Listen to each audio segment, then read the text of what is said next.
پاکستان بنا تھا تو ہماری فرٹیلیٹی ریٹ بنگلہ دیش کی بھی تقریباً ہوئی تھی. It was about 6 to 7 children per woman. آج ہم تقریباً 3.5 3.6 پہ ہیں. بنگلہ دیش از ایٹ 2. کانٹرسیپٹیو یوز ہماری ہم نے بتایا سندھ ہم نے 31 سے 34 سے 41% پہ لے آئے ہیں. پاکستان کی جو میرے پاس نمبر ہے مائٹ بی لٹل آف 34%. بنگلہ دیش کی 62% کانٹرسیپٹیو یوز. پاپولیشن گروتھ کے بارے میں ہم نے بات بتا دی.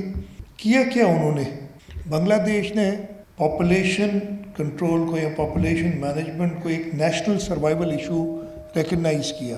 ہم اس کو ایک سوشل ایشو کے طریقے سے چلتے رہے. وہاں پہ پالیسیز کنسسٹنٹ رہیں. ہمارے یہاں پالیسیز شفٹ ہوتی رہیں, خاص طور پہ during the martial law time of the 70s, late 70s and almost the entire decade of the 80s.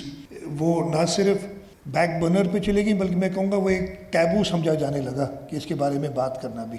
بنگلہ دیش نے جو شہید محترمہ بے نظیر بھٹو نے 90s میں شروع کیا تھا لیڈی ہیلتھ ورکر پروگرام, انہوں نے بھی فیمیل فیلڈ ورکرز امپلائی کی اور کنسسٹنٹ رہے. ان کی میسیجنگ کلیئر تھی through out this time in the last 50 years. Religious engagement انہوں نے ارلی آن کر لی تھی اور جو ریلیجیس لیڈرز تھے ان کو انہوں نے اپنے پروگرام میں ساتھ ملا لیا تھا.